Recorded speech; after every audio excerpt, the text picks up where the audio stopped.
Sudah mulai sahur bu, apa dalam masjid ini? Lah kan baru sahur, masa udah lepas? Mulainya kali kepanjangan. Alhamdulillah kita bersyukur memasuki bulan Ramadan. Sabda Rasulullah, "Atakum syahrul mubarak." Datang hadir kepada kalian bulan yang penuh dengan berkah. Dan tentu saja Ramadan ini kita rasakan berkah. Dimulai keberkahan itu di waktu sahur. Tasahharu fa inna fis sahuri barakah. Bangunlah di waktu sahur karena di waktu sahur itu penuh dengan berkah. Alhamdulillah ya, berkahnya luar biasa. Rata-rata kita, bukan rata-rata, ini semuanya kita ya. Kalau waktu sahur itu kelihatan aslinya. Ya. Istri kita tuh cantiknya tuh luar biasa. Pas subuh ya. Bu, gimana suaminya ganteng nggak bu? Pas bangun sahur. Anak-anak kita tuh aslinya tuh yaitu bangsa. Berarti kita kemudian berinteraksi, bercengkrama dengan anggota keluarga pada suasana yang asli, ya, tidak ada yang dibuat-buat. Sehingga kemudian ketulusan, kemudian ekspresi kebersamaan pun juga adalah asli. Terlebih lagi kebersamaan kita di waktu saat itu tidak lain dan tidak akan menyambut hari puasa, karena kemudian kita makan, minum, setelah itu kita memulai puasa setelah ada subuh berkumandang, dan kemudian kita jalan puasa.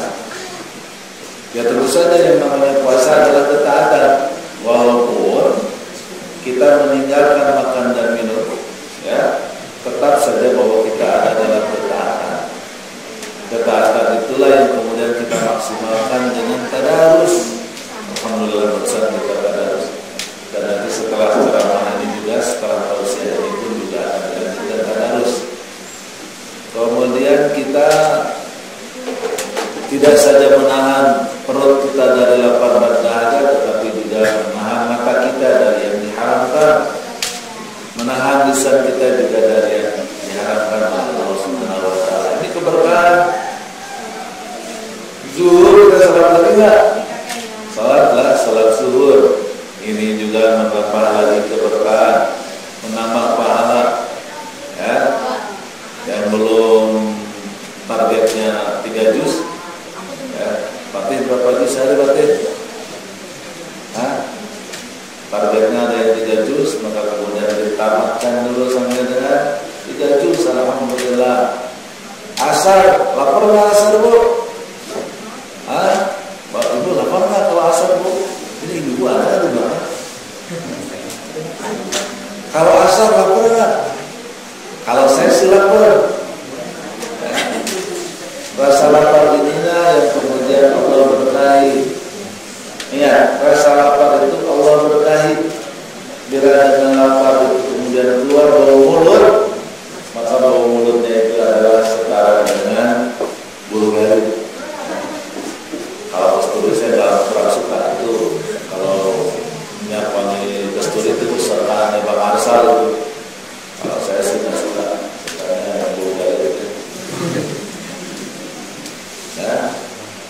Tidak hanya itu, Allah Subhanahu wa taala mendengar minta kita, mendengar doa-doa kita. Makanya para ulama bersepakat pada waktu yang paling afdal untuk berdoa adalah jelang berbuka. Kemudian kemana ada yang dapat berkah, malah disebutkan farhah, kebahagiaan, kegembiraan yang luar biasa. Farhatan lil shaimin.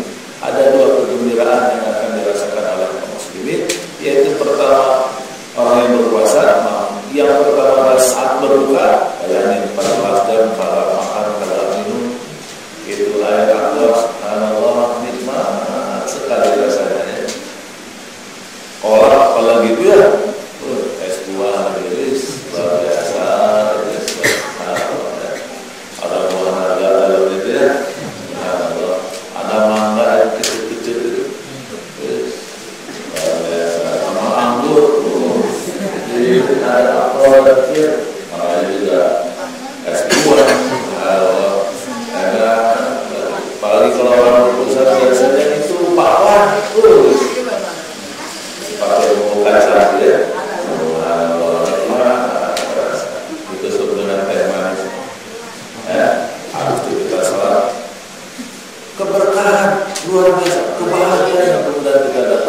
hanya sampai dengan berbuka. 30 hari kita berpuasa selalu berbahagia setiap hari saat berbuka. Nanti kemudian dengan ibadah-ibadah yang kita laksanakan itu kita akan bertemu dengan Allah. Karena kebahagiaan yang kedua bagi orang yang berpuasa inda liqa'i rabbih, saat bertemu dengan Tuhannya. Tidak sampai di situ itu bahwa habis Isya kita tarawih. Ya kita laksanakan tarawih itu karena kenyangan makan gitu ya. Tapi alhamdulillah keberkahan. Dan tentu saja rata-rata kita habis tarawih pulang nggak banyak aktivitas apapun, beres-beres rumah, siap-siap tidur karena kita berharap mendapatkan berkah lagi kapan? Di waktu saat sahur. Tiap hari begitu. Ya, makanya insya Allah Ramadan yang kita jalani ini dengan penuh ketulusan, ini baru hari keempat ya.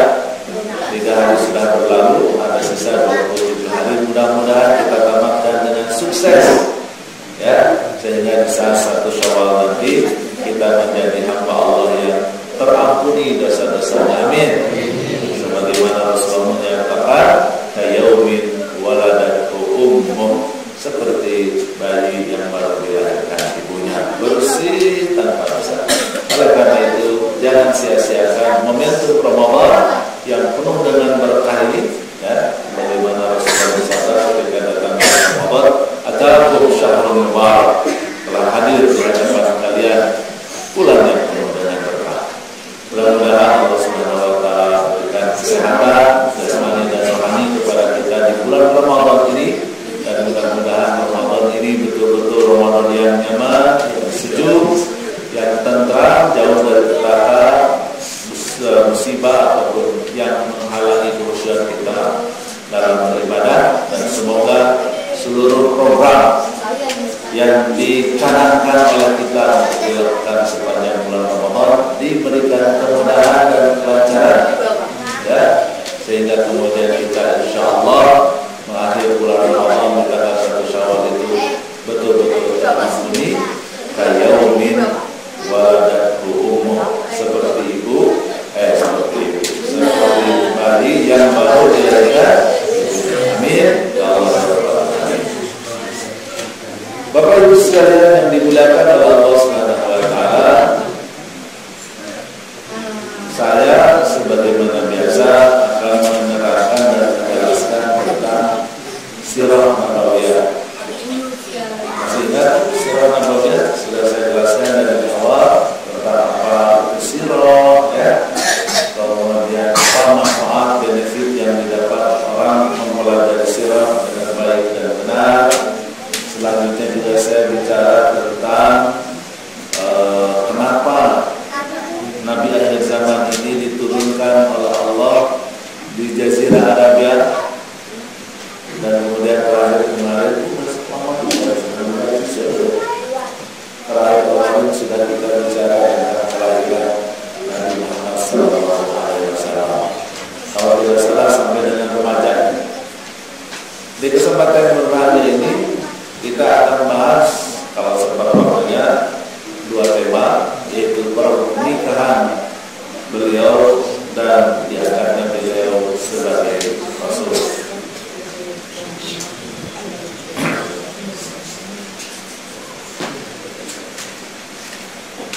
Masa remaja beliau Sallallahu Alaihi Wasallam tentu saja dihabiskan bersama keluarga Abu Thalib.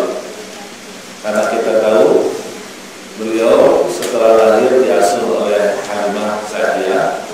Selanjutnya sampai dengan usia 4 tahun, sebetulnya 2 tahun seharusnya.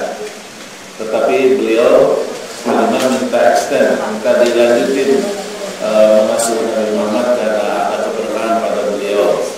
Sampai ya kalau saya sih selama-lamanya diasuh sama beliau gitu, karena keberkahan dirasakan. Tapi beliau tidak bisa melanjutkan pengasuhannya di usia 4 tahun. Kenapa? Karena ada prosesi atau ada peristiwa yang disebut dengan pembelahan dada baginda Rasul. Karena itu ada kecemasan, akhirnya dipulangin ke ibunya. Bersama ibunya hanya 2 tahun, karena 2 tahun berikutnya di usia beliau 6 tahun ibunya wafat. Ya, di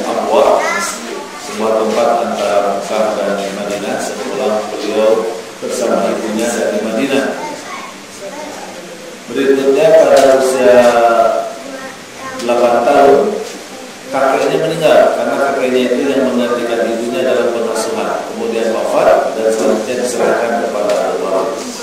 Dari usia 8 tahunan maka kemudian baginda Rasulullah Sallallahu Alaihi Wasallam diasuh oleh Abu Thalib sehingga masa remajanya dihabiskan bersama keluarga Abu Thalib, pamannya. Misalnya kita tahu di usia 12 tahun Rasulullah SAW diajak berniaga oleh pamannya ke Syam, tapi kemudian kita tahu di perjalanan dia bertemu dengan pendeta Muhairah, dan pendeta Muhairah ini melihat keanehan. Mukjizat mungkin buat kita adalah keanehan pada rombongan baginda Rasulullah SAW ini, di mana dia menyiapkan tenda sebagai bentuk pelayanan kepada para musafir, tidak terkecuali para pedagang yang datang dari Jazirah yang mau melintas Muhairah menuju ke negeri Syam. Namanya padang pasir tentu Pak, dari kejauhan bakal ketahuan. Biasa saja kalau ada dari kejauhan datang, dia tinggal disiapkan minuman ala kadarnya untuk sekedar istirahat.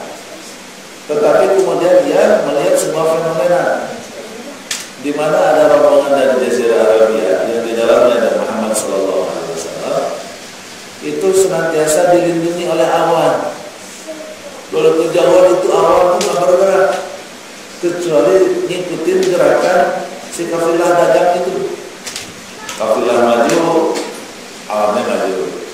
Kafilah berhenti, awannya berhenti. Diperhatiin terus sama si pendeta ini. Sudah ada dekat, kayaknya di sini pasti ada orang istimewa. Karena mungkin Allah menakdirkan awan jadi begini, awan ya awan aja gitu, lari-lari gitu. Ini mah sudah agak ke bawah, habis itu bergerak dan tidak bergeraknya tergantung si kafilah ini. Maka kemudian dia perintahkan para biarawan untuk menyiapkan hidangan teristimewa buat rombongan, karena yakin ini rombongan bukan orang sembarangan. Tentu saja ketika datang disambut dengan begitu meriah, biasanya cuma minum doang, tidak sebentar habis dijalan. Ini malah disambut dengan sangat luar biasa. Ketika kemudian mereka bersiap, menyantap hidangan sebagainya, itu terus diperhatikan sama si pendeta itu sampai kemudian kekenyangan itu si kafilah dagang itu. Kita tahu bahwa di negeri Syam itu di musim panas, matahari relatif terik ketika itu, maka kemudian diperhatikan, namanya orang makan banyak kayak kita aja gitu kira-kira ya, sukanya ngantuk, maka mereka tidur pada beristirahat. Diperhatikan terus sama si pendeta ini, mana nih orang istimewa, pasti ada orang istimewa di situ. Kemudian dia tertujulah kepada baginda Rasul yang bocah kecil ini. Sebetulnya mama ini biasa-biasa saja, tidak terlalu menarik. Cuma yang menarik ketika dia tidur di bawah pohon, itu pohon bergerak, ngikutin bayangan matahari. Sehingga Rasulullah itu tidur itu selalu kena bayangan matahari. Wah, ini kayaknya orang yang istimewa.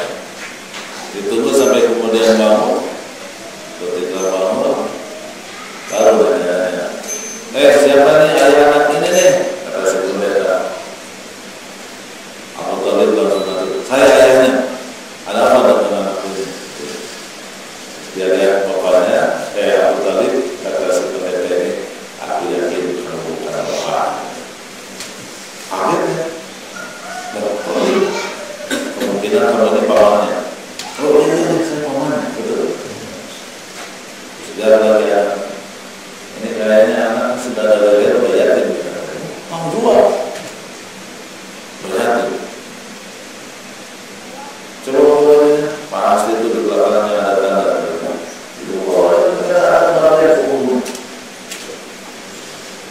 Terhadap paman anak ini.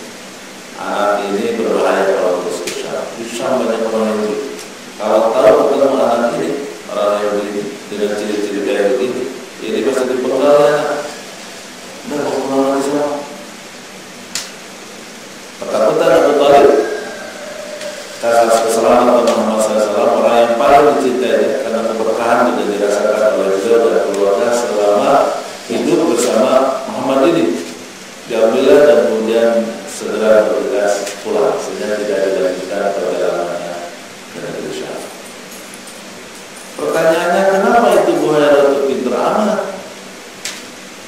mengerti bahwa itu adalah Muhammad, bahwa ini bukan bapaknya, lahir yatim segala macam.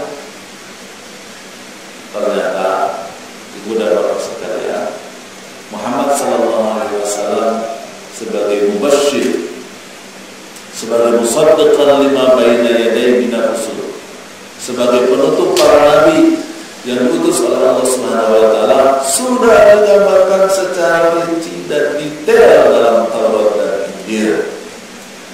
Sehingga siapapun yang menganut Nasrani, siapapun menganut Yahudi, semuanya tahu bahwa nanti ada nabi akhir zaman. Dan mereka pun, terutama bangsa Yahudi, sangat berkeinginan bahwa nabi akhir zaman itu adalah dari kalangan mereka, dari orang Yahudi lagi. Sampai akhirnya berabad-abad lamanya mereka berekselus ke daerah Jazirah Arabia karena disebutkan nabi itu akan muncul dari Jazirah Arabia. Ekselus dari Kanaan, dari wilayah Palestina ke wilayah Jazirah Arabia, terutama setelah Nabi Isa alaihissalam lahir. Maka kemudian petunjuknya itu kan kalau sudah Nabi Isa lahir, ya berikutnya tinggal satu terakhir, Muhammad. Maka kemudian mereka berekselus. Ada 3 rombongan besar. Rombongan pertama itu sampai dengan Yaman, sangat ke selatan. Rombongan kedua itu juga ada berjenjang, itu sampai di Yathrib, yang kemudian dikenal dengan kota Madinah. Itu ada 3 kelompok besar, Bani Nadir, Bani Quraidah, dan Bani Quraidah. Rombongan terakhir itu di Khaybar, paling utara, yang kita kenal dengan Yahudi Khaybar. Mereka datang tidak lain tidak bukan berharap bahwa kemudian satu hari akan lahir Nabi akhir zaman dari kalangan mereka. Jadi itulah kenapa bangsa Yahudi begitu keras permusuhannya kepada Nabi Muhammad, karena kecewa. Dia marah sama Allah, kenapa Allah utus orang Arab bukan orang Yahudi. Dan mereka tahu Muhammad itu setahu-tahunya, seyakin-yakinnya adalah Nabi akhir zaman. Tahu persis. Cuma ditolak. Kalau yang ini berharap ada Nabi yang lain. Makanya Yahudi mau begitu saja semua orang Islam. Ya, tidak pernah ridho. Sebagaimana juga tidak ridhonya orang Nasrani.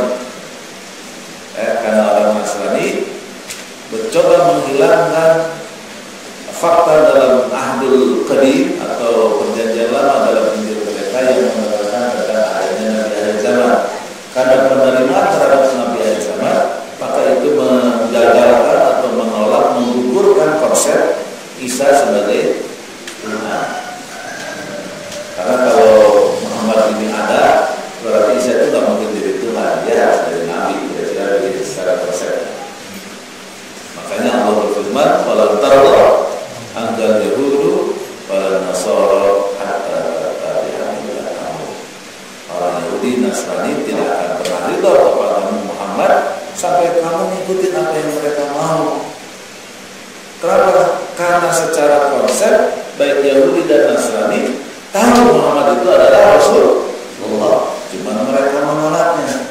Orang Yahudi dengan alasan tadi, orang Nasrani dengan alasan yang lain.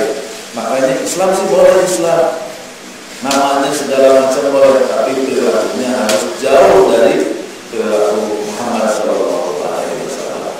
Kebencian kepada Muhammad itu melekat di orang Yahudi dan Nasrani. Wadda kathiru min ahli kitabi law yardunakum an dinikum kuffar hasadan min indi anfusihim. Obsesi orang-orang ahli kitab hanya satu, yaitu orang muslim murtad, menjadi kafir karena kebencian yang mendalam di hati mereka kepada orang Islam. Dan itulah Yahudi dan Nasrani ketika itu. Makanya diabadikan di beberapa ayat Al-Quran, ya'rifunahu kama ya'rifuna abna'ahum. Mereka mengenali Muhammad persis sebagaimana mereka mengenali anak-anak mereka sendiri. Dan kalau orang tua kan sama anaknya sendiri kan pasti kenal, pasti tahu cirinya apa, ya, bentuk kakinya mana, kiri ini matanya lebih gede mana, kan dia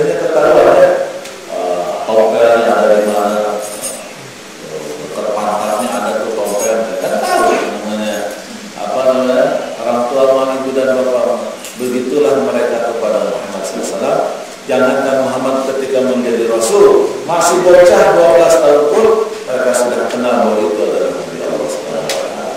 Hanya di pendeta Buhairah ini al-iman aqrabu minal kufr, ya, rasa imannya lebih dominan dibandingkan dengan kekufurannya, sehingga kemudian ya kita berharap mudah-mudahan terus orang beriman ya dilindungi oleh Allah Subhanahu wa taala kelak beliau berakhir, karena beliau berjasa menyelamatkan Muhammad SAW untuk tidak berangkat ke Syam karena ada beberapa pembunuhan yang akan dilakukan oleh Yahudi terhadap baginda Rasulullah SAW.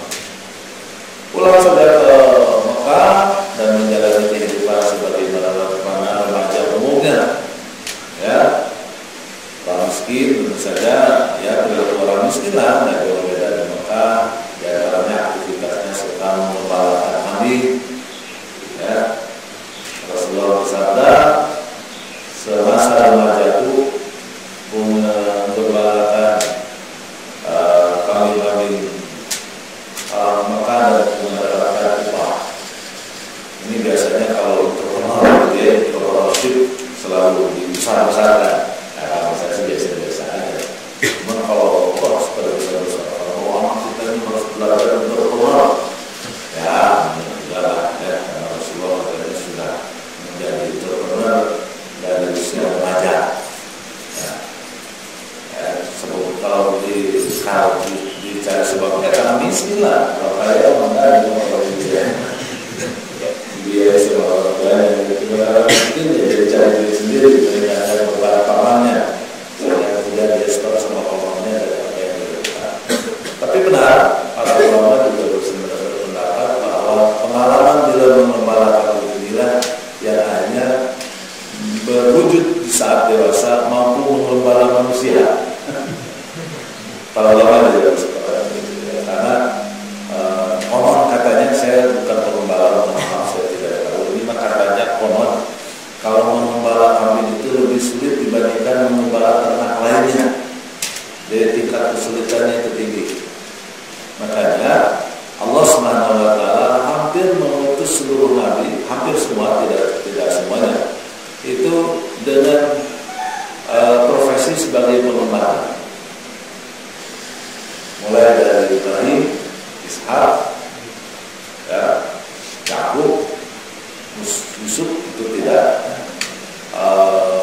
Musa, kita tahu ketika ia selamat dari kejaran Firaun, maka ia menikahi putri Syuaib dan maharnya itu adalah mengembalakan kambing sampai dengan temannya Hujaj, ya, sampai lahir 8 pasang dari yang diternakan itu. Itu kan ya lahir 8 pasang kan nggak tahu ya lahir itu laki-laki atau laki perempuan, betina jantan nggak tahu, itu sampai 8 pasang. Itu menjadi maharnya. Jadi memang kerjaan mengembala ini menjadi cocok, ya, karena ternyata manusia ini biasanya tidak jauh perilakunya dengan ternak. Makanya kalau kita ini jauh dari hidayah, ya, kata Allah Subhanahu wa taala, ulah dicatat. Kalau kita ini kayak binatang baru motor, kadang kita malah lebih parah daripada binatang. Sampai kemudian naik lagi usia jalan 25, malu. Bisa nih ngenalin pembalaan gede lagi ya, itu kan pekerjaan bocah itu. Jadi apa nih kayaknya harus ada. Sebetulnya bagi Rasul itu sebelum usia 25 tahun itu pernah ada. Karena nggak mungkin kalau kemudian menawarkan diri menjadi manajer, kecuali kalau sebelumnya sudah mengalami proses, ya, staff gitu ya, apa gitu ya, pernah jadi jomos yang diapa gitu ya, sampai kemudian akhirnya dia memiliki kemampuan yang sangat bagus. Di usia 25 tahun itu maka beliau mencari kongsi dagang yang mau mempekerjakan dia. Kebetulan ada lowongan kerja, ya, Allah itu dia bacanya di internet atau di mana, pokoknya ada lowongan kerja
pulang ke Mekah, untungnya besar.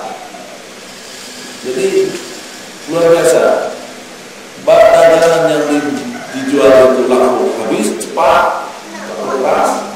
Kemudian beliau membeli barang yang sangat berkualitas dari Yaman dan didagangkan di Mekah dan laku keras. Wah, adanya kagum nih, pegawai baru kayak begini.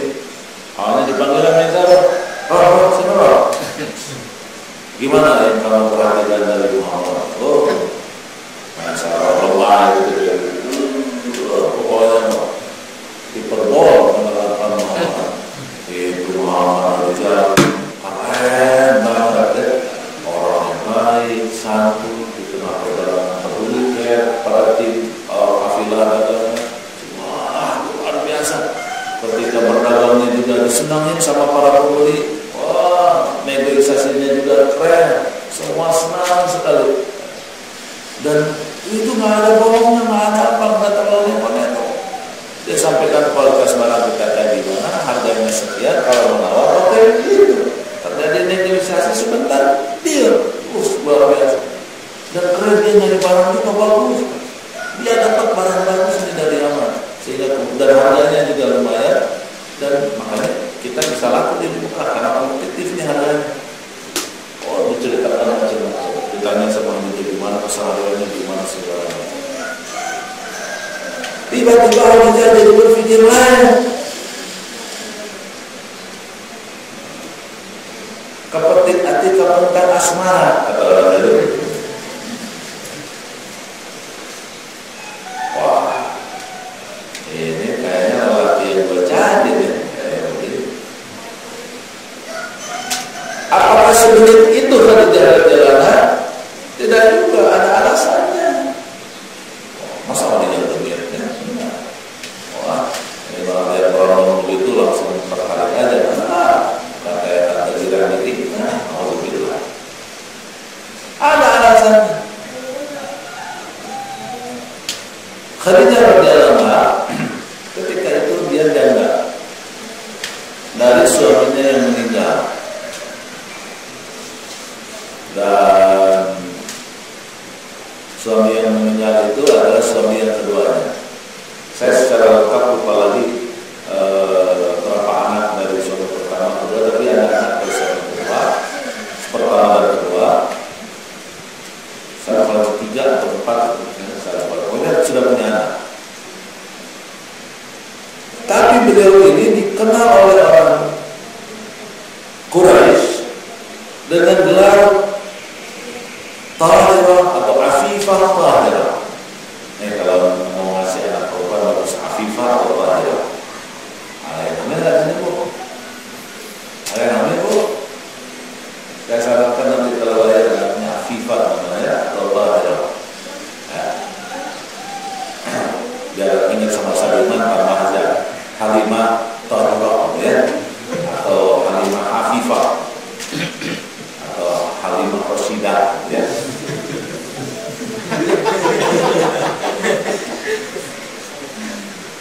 Si Haram.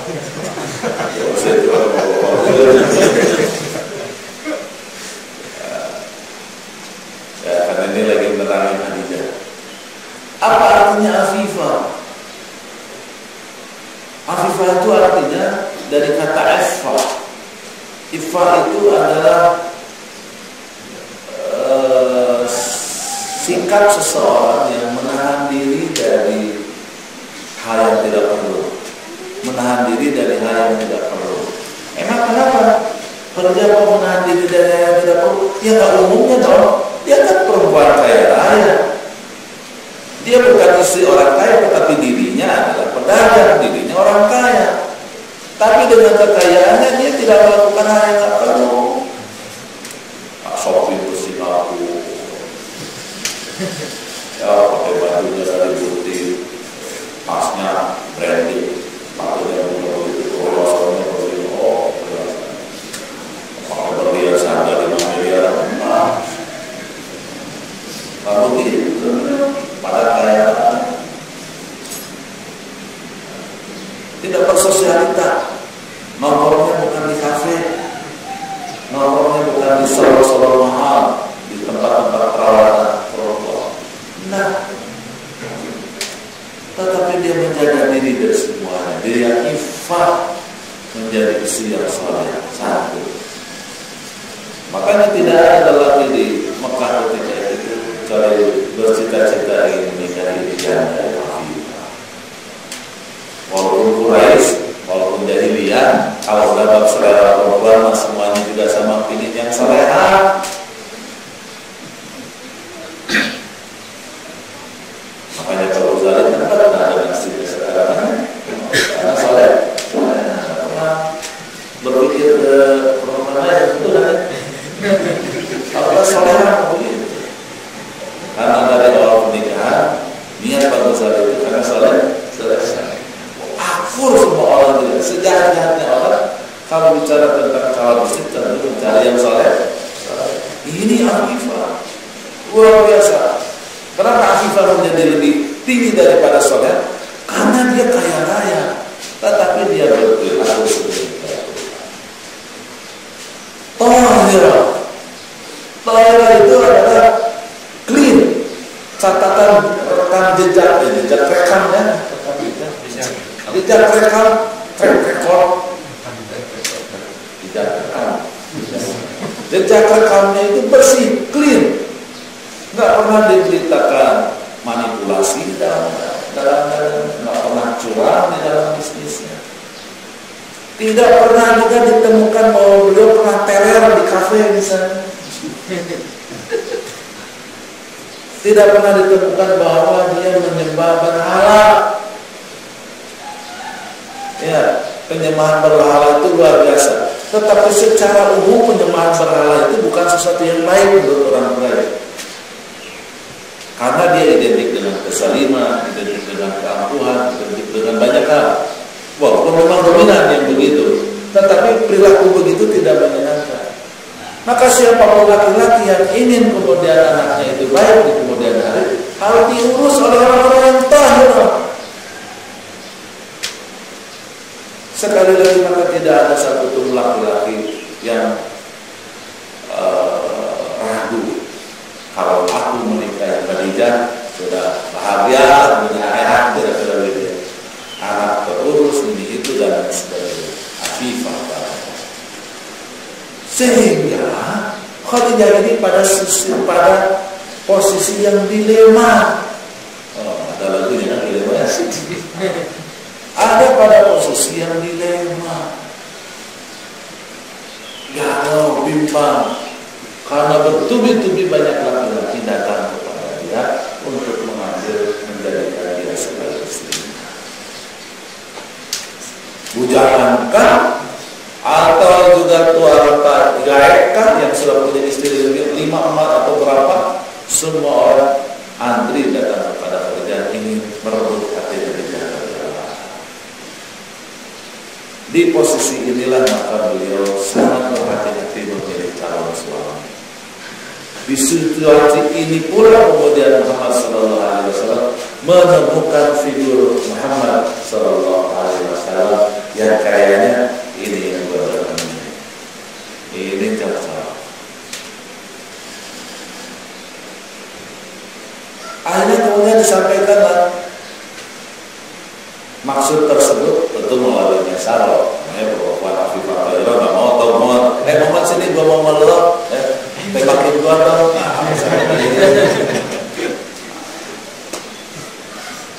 Melalui Mesaro. Terus Muhammad bagaimana? Senang. Ya, dia lelaki normal. Dia adalah orang yang mengerti, tahu siapa itu Khadijah karena dia menjadi perbincangan semua lelaki di Mekah ketika itu. Maka ini adalah peluang. Dan Muhammad juga mikir, modalnya gue punya lah kira-kira ya. Modal punya. Akhirnya kemudian diberatakan kepada keluarganya. Keluarganya menyambut. Allahu Akbar kalau bahasa itu sebenarnya. Ini luar biasa. Awalnya disambut dan akhirnya keluarganya karena Muhammad ini orang miskin, ini selalu saya catat salah demikian. Muhammad itu miskin, saya tidak perlu menemukan Muhammad itu ghaniyun, tidak pernah menemukan. Kalaupun ada hartanya, ya ada lah, cuma nggak seberapa. Ini yang selalu beda. Karena nanti akan kita temukan di surat Al-Duha di tahun 10, kan turun surat Al-Duha surat 10, ya. Alam jadidka yatima fa'awa, terus wa wajadaka dharran fa'ada wa wajadaka a'ilan fa'agna. Tidakkah kamu Muhammad sadar dulu kok Allah temukan kau dalam kondisi yatim? Alhamdulillah selalu ada orang yang merawatmu, dari mulai Halimah, ibunya, kakeknya sampai dengan pamannya. Tidakkah kamu dulu bersusah? Kata bapak kebenaran, Allah kasih petunjuk dan hidayah, hanya diangkat jadi Rasul. Tidakkah kau temukan? Tidakkah kamu sadar Allah temukan kamu? Ya, mesti. Fa'ana, kemudian Allah cukupkan. Bagaimana Allah cukupkan? Didekatkan dengan Khadijah radhiyallahu. Jadi miskin. Jadi ya berpenghasilan sebagai lelaki bertanggung jawab, ya. Tapi dia sebetulnya miskin. Cara Rasulullah. Pertanyaan pernikahan hanya Rasulullah usianya berapa? 26 tahun. Khadijah usianya berapa? Berapa? 40. Kalau 40 Muhammad nggak selera.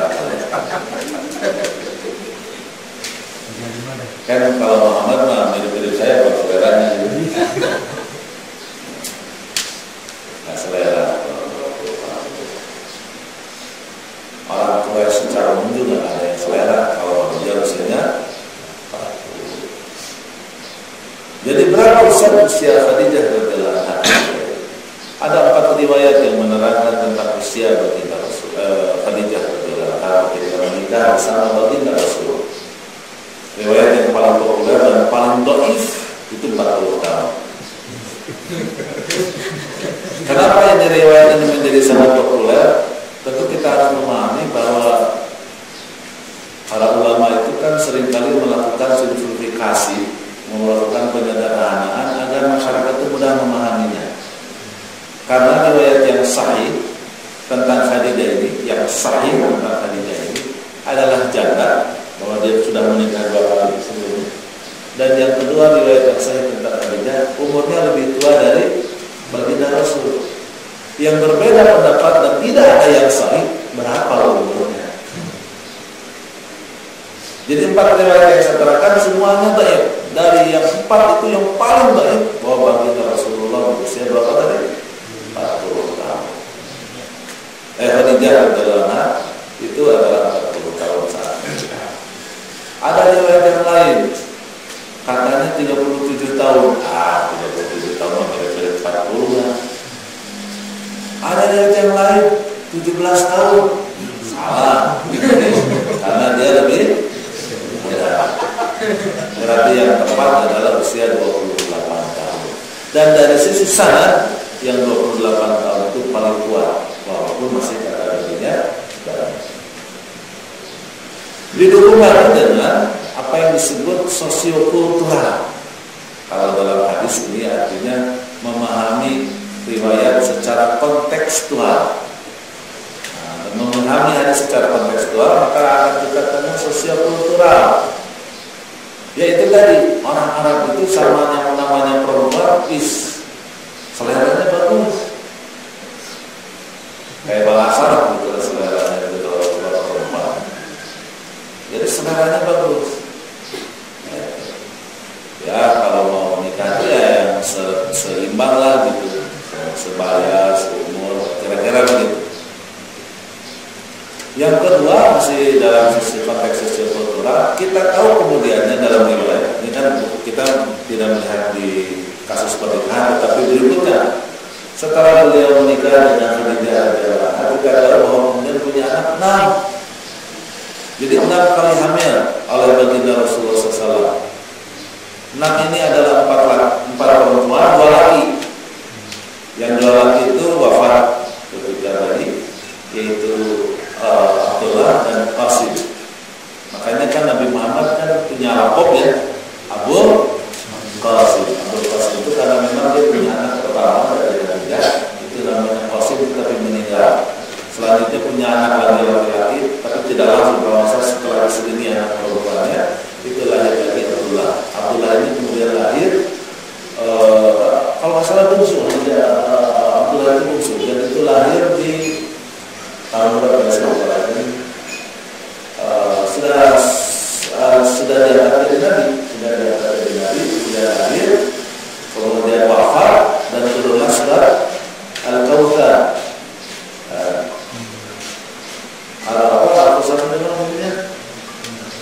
Inna a'tainaka al-kautsar fasholli li rabbika wanhar. Inna syani'aka huwal abtar. Inna syani'aka huwal abtar. Itu adalah tanggapan Allah, respon Allah terhadap orang Quraisy yang berbahagia dan bergembira atas kematian Abdullah. Karena dengan kematian Abdullah ini, maka ajaran Muhammad tidak mungkin dibalaskan. Itu maksudnya. Jadi 4 perempuan, 2 laki. Yang 2 laki dua-duanya wafat. Yang menjadi dewasa adalah anak perempuan. Nah, perempuan itu ada Uqayyah, ada Ummu Kulsum, ada Zainab, dan yang bungsu adalah Fatimah Zahra.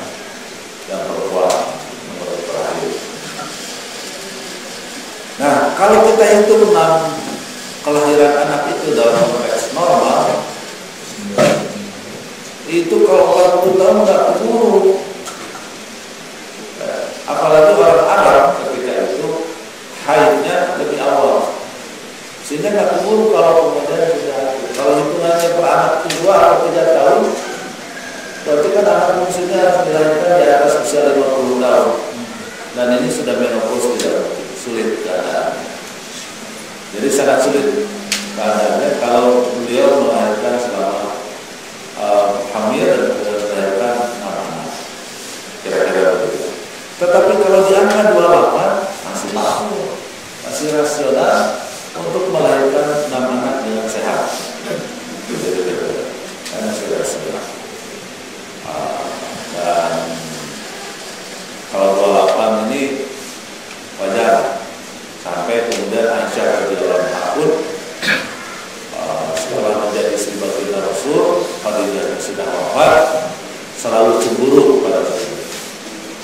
Kalau 40 tahun tidak ada yang perlu dicemburui pada Khadijah, tapi kalau 28 ya ada dicemburui oleh Aisyah. Jadi dilihat dari secara kontekstual, dilihat dari sanad, usia yang paling mendekati ideal itu adalah di usia 28 tahun. Tidak 40, tidak 17 tahun, tetapi adalah 28 tahun. Alhamdulillah pernikahan terjadi, dan pernikahan ini menjadi pernikahan agung, ya. Dia termasuk the great wedding, ya, pernikahan agung yang disambut sangat meriah secara antusias oleh orang Quraisy. Ya, karena Khadijah sebagai Afifah Tahirah, dan siapa sih di Mekah yang tidak kenal pemuda Muhammad yang ganteng, beda saudara umumnya, bertanggung jawab, santun dalam bersikap, keturunan terhormat, ya, walaupun miskin memang nasibnya kurang beruntung, tapi dia keturunan terhormat, dia ganteng, bertanggung jawab, gagah, ya, tidak sebagaimana pemuda pada umumnya, ya, yang mungkin alay sudah ada ketika dia alay, dia tidak termasuk generasi anak. Nah, ini dengan demikian pernikahan ini menjadi pernikahan yang sangat luar biasa. Sampai dengan apa? Sudah ya? Belum.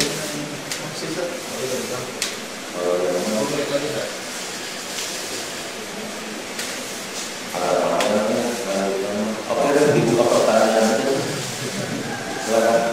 Karena berikutnya yang saya terangkan adalah bagaimana kehidupan pernikahan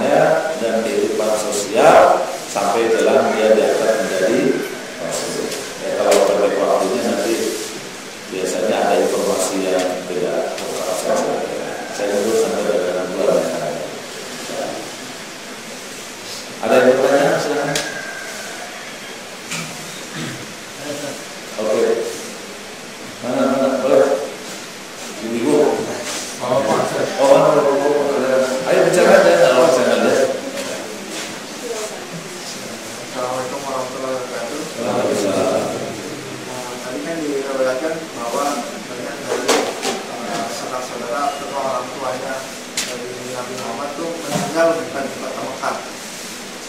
Artinya ibunya tidak meninggal di kota Mekah atau Madinah. Berarti ya aslinya dimakamkan bukan di kota itu juga. Apakah ada riwayat Rasul ziarah atau mengunjungi makam-makam orang tuanya?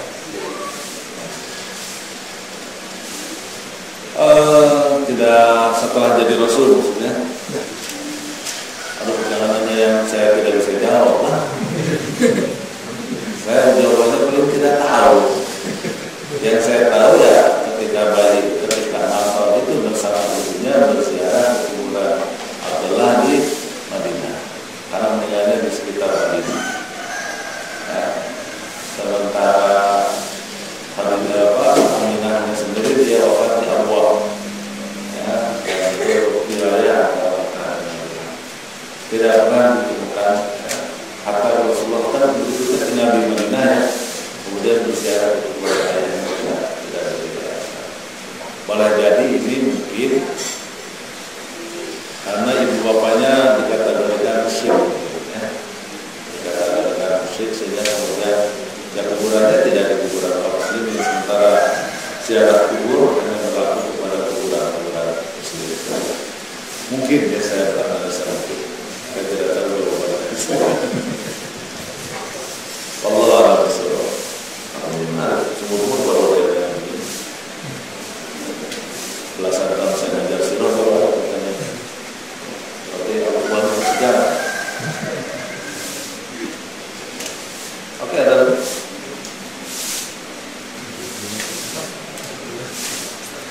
Mau tanya? Oh iya boleh. Kan kalau ceramah nggak boleh. Gilirannya itu nanya. Assalamualaikum Ustaz. Kan tadi katanya dikatakan bahwa Nabi Muhammad hidupnya miskin ya sepanjang sejarah. Tapi kan kalau dibaca sirahnya lagi, ketika perang itu yang dibawa adalah budaya yang terbaik pada saat itu ketika hijrah. Ketika setelah menjadi Nabi yang dimiliki untanya juga unta terbaik beliau itu. Maksudnya dari segi harta kan kalau unta dan kuda yang terbaik seharusnya kesejahteraannya juga tercukupi. Gitu ya. Yang harus dibedakan antara kaya dengan cukup. Ya, Nabi Muhammad ini kategorinya cukup. Kalau dianggap kaya setelah menikah dengan Nabi ya karena dia menjadi istri seragam, masa nggak ketularan kaya. Kemudian berikutnya, ini yang banyak dianalisakan bahwa Rasulullah SAW itu bisa mendapatkan uang, tetapi spend untuk menghabiskannya lebih cepat dari mendapatkan uang. Jadi uang punya, tapi cepat habis. Tapi bukan buat foya-foya, tapi untuk bersedekah. Ada itu. Nah, tentu saja kemampuan ini tetap dijaga oleh beliau, sehingga kemudian untuk perjuangan selalu memiliki yang terbaik. Dalam konteks perjuangan, memiliki yang terbaik itu seringkali mubasyarah min Allah. Seringkali itu langsung anugerah dari Allah Subhanahu wa Ta'ala. Ya, dalam bentuk kesetiaan para sahabat dan kita tahu di awal Islam Rasulullah SAW itu sudah tembus kepada konglomerat. Ada 3 konglomerat yang ditembus sama beliau, yaitu Abu Bakar radhiyallahu, kemudian Utsman bin Affan dan Abdurrahman bin Auf, yang sangat dekat dengan Nabi Rasul. Ada yang lainnya lagi, tapi yang paling dekat kan itu 3 orang itu. Dan mereka memiliki kemampuan yang mungkin lebih dari baginda Rasul. Karena kalau baginda Rasul kan karena ketularan satu istri. Dari mereka boleh jadi mereka yang nanti cermati dalam perjalanan hijrah. Itu seluruh biaya hijrah ditangani oleh Abu Bakar. Udah menunjuknya apa semuanya itu biaya hijrah itu, biaya operasional hijrah itu dari Abu Bakar. Termasuk nanti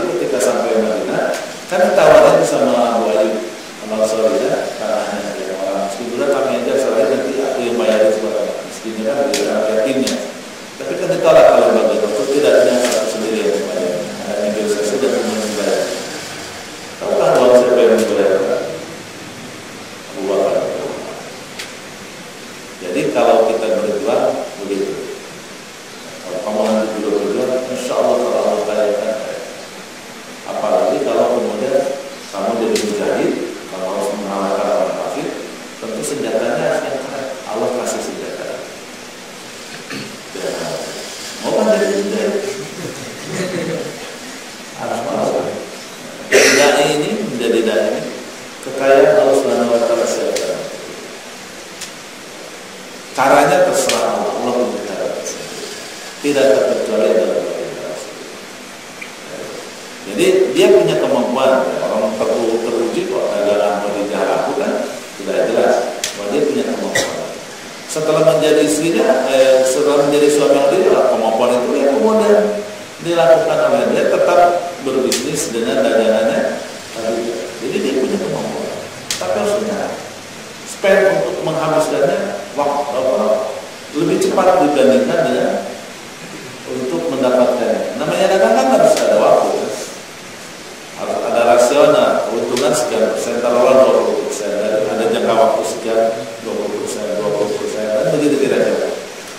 Jadi dia butuh waktu banyak, tapi beliau menghabiskannya begitu cepat karena dia adalah orang yang sedekah dari zaman sebelum dia menjadi Rasul. Nanti kita bicarakan apa yang dilakukan Rasulullah SAW dari usia 25 tahun sampai dengan usia 40 tahun. Tidak akan tahu.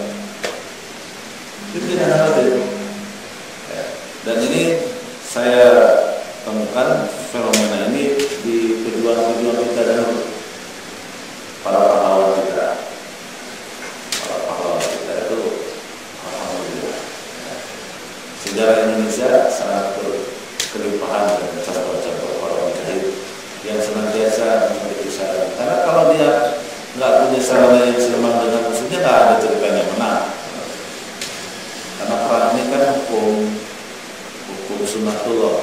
Ya. Selain memang ada behind gun-nya gitu. Ada orang di belakang senjata, tetapi juga bawa senjata tetap harus begitu. Ya. Di Afghanistan di zaman perang itu kan mujahidin melawan orang Soviet. Kan Soviet itu kan tentara reguler Pak. Berarti nanti AK-47 yang menjadi senjata utamanya itu standar. Berarti kalau kendaraan pengangkutnya juga pengangkut tentara yang standar. Bayangkan ya kalau tentara yang standar ya. Di ruangnya nggak ada penghangat, apalagi di belakangnya pakai terowongan aja nggak ada penghangat. Di musim dingin kayak gimana? Di musim panas nggak ada AC pendingin. Dan pasti itu yang namanya tentara nggak ada ceritanya pakai power steering. Pasti Rusia ini kan bisa dibayar. Nah, ada ceritanya pakai power steering. Tahukah apa kendaraan para mujahidin? Nah, itu kendaraannya adalah paling populer Pajero. Yang kedua Land Cruiser. Yang ketiga Mercy yang kotak ini. Yang dulu yang 100 tentunya 100 ini. Sekarang masih berkeliaran ya.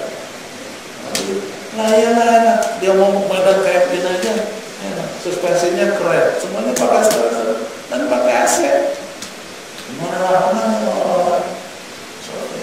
senjatanya AK-47 kan dari pasar gelap. Kan negara namanya juga menjadi dari pasar gelap. Tapi senjata yang dibeli itu adalah AK-47 limited edition. Jadi kalau Kijang itu kan ada LBX, ada kristal. Nah ini yang kristal gitu. Kalau AK-47 yang standar itu sekali dimuntahkan 10 peluru itu dapat 1 orang yang mati. Tapi kalau AK-47 limited edition 10 peluru dilontarkan 4-5 orang yang mati. Jadi presisinya lebih baik. Nah, kita bahas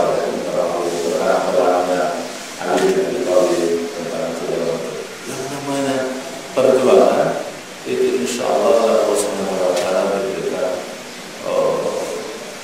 kekayaan, memberikan modal yang luar biasa. Ya. Makanya yang penting tu'minuna billahi wa rasulihi wa tujahiduna fi amwalikum wa anfusikum. Oleh karena itu jangan takut miskin ya. Kalau kita berjuang, harta kita berumah tangga, punya anak, punya istri, jangan takut miskin. Yang penting kita tuh berani. Ya, keberanian ada, insya Allah Allah Subhanahu wa taala. Pak Isan dulu gak sehebat sekarang. Kalau Pak Isan bertanding kasihan banget. Lebih miskin daripada kita Rasul. Tapi sekarang subhanallah luar biasa ya. Setiap kita juga begitu. Ya.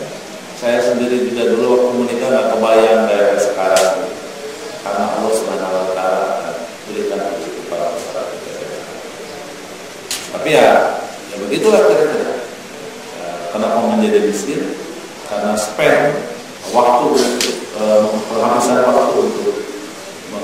menggunakan harta mendapatkan begitu. Oke, sudah tahu saya. Ada lagi dari ibu kalau dari nanya nih? Ada satu lagi Ustaz. Nah, Pak. oh, sudah. Ini tanyanya yang susah. Maksudnya. Masya Allah. Sekarang susah kita ini. Alhamdulillah dari semua. Jadi tentang itu perilaku menyembah berhala. Jadi saya dengar itu adalah perilaku yang termasuk tidak disukai. Betul. Ya. Saya bilang, Pak, saya pikir penyembah berhala ini termasuk kategori orang yang katakanlah spiritualnya bagus lah. Karena dia menyembah sesuatu kan, saya pikir itu spiritualnya bagus lah. Terus bermasalahnya itu seperti apa? Ya. Atau mungkin ada Tidak terlalu sulit, lebih mudah dari pertanyaan. Dia pertama susah tadi, nanti gampang saya jawab. Yang lebih sulit lagi ya? nanti yang susah. Jadi antum harus tahu bahwa yang namanya orang Arab itu keturunan Nabi Ibrahim dan Ismail, dan sadar semuanya memiliki kesadaran. Apa yang diajarkan Nabi Ibrahim dan Ismail? Tauhid, beribadah kepada Allah Subhanahu wa taala. Dan itu secara temurun begitu. Tapi karena memang tidak diturunkan kenabian, tidak ada risalah dan tidak ada kitab yang ditulis berkaitan dengan ajaran Ismail alaihissalam, maka kemudian terjadi penyimpangan. Kira-kira dari Ibrahim ke Muhammad itu kalau tak salah sekitar 2.000-2.500 tahun. Kalau dia dalam 2.000 tahun sampai 2.000 tahun.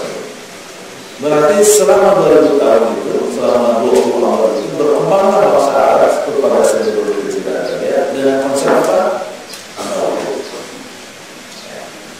Nah, kenapa terjadi penyebaran? Kita paham bahwa Mekah itu kan menjadi lintasan orang perjalanan, sehingga kemudian ya orang ya jadi pindah-pindah bahwa anaknya dari segi lahir begitu lah, sehingga kemudian sebelum dia tidak ada dia begitu.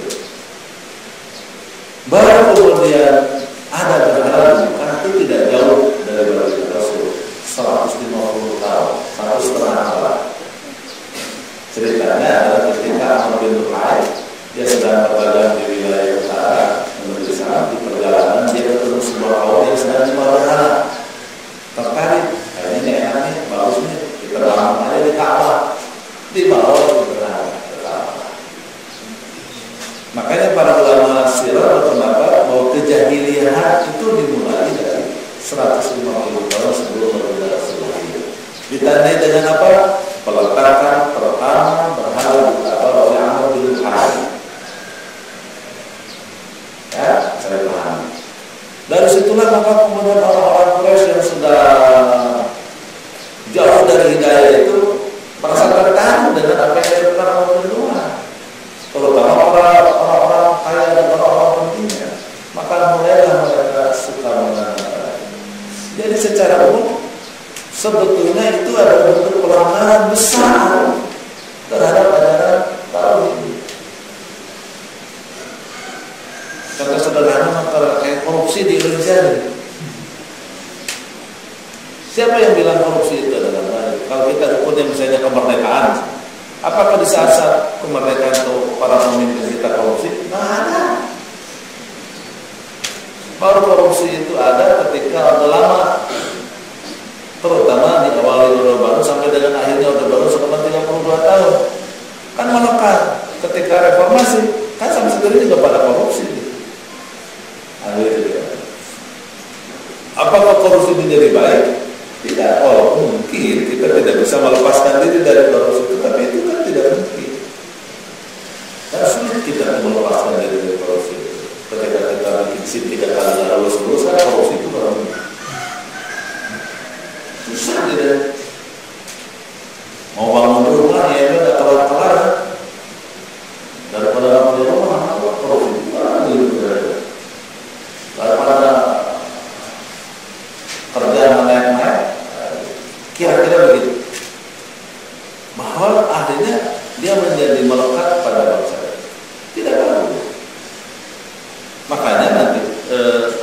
tahirah tadi yang kan itu dari konteks bonus Khadijah radhiyallahu itu kan tahirah.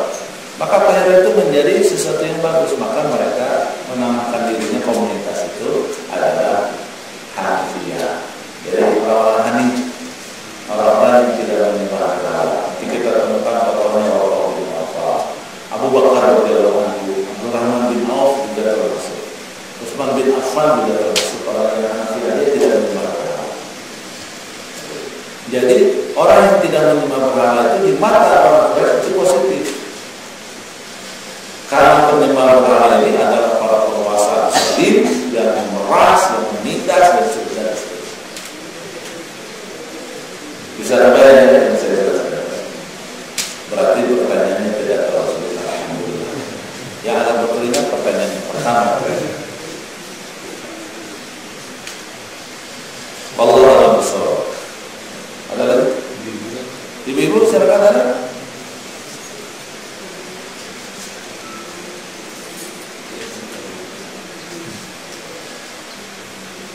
Tidak ada yang cukup ya? Cukup. Alhamdulillah. Jazakallahu khairan katsiran.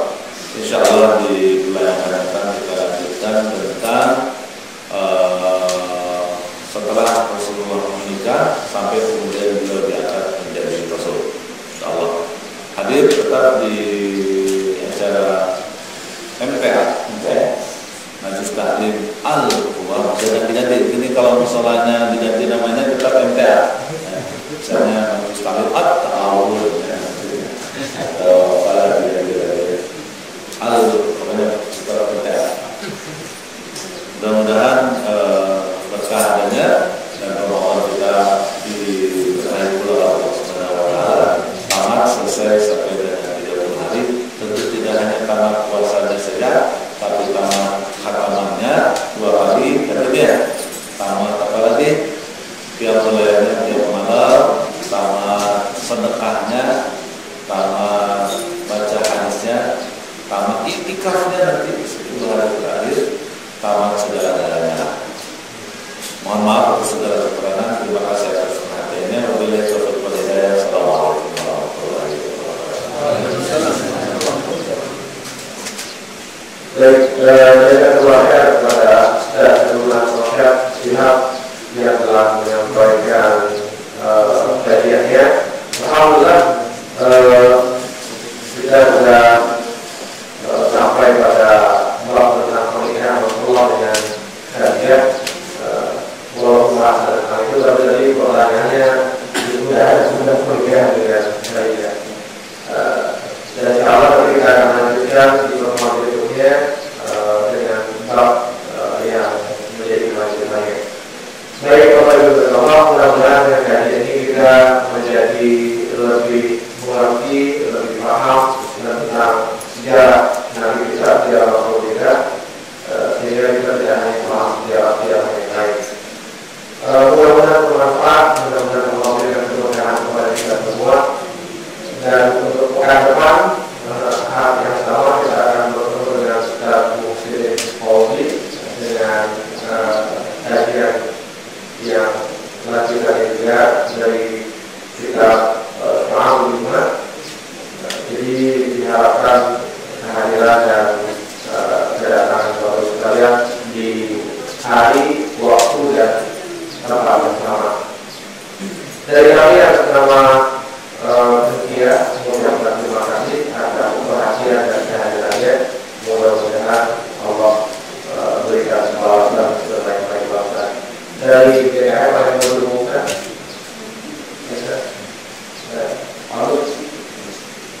baik, Bapak dan Allah, kita tutup saja majelis kita dengan sama-sama mengucapkan Allahumma barik wa ala Allahumma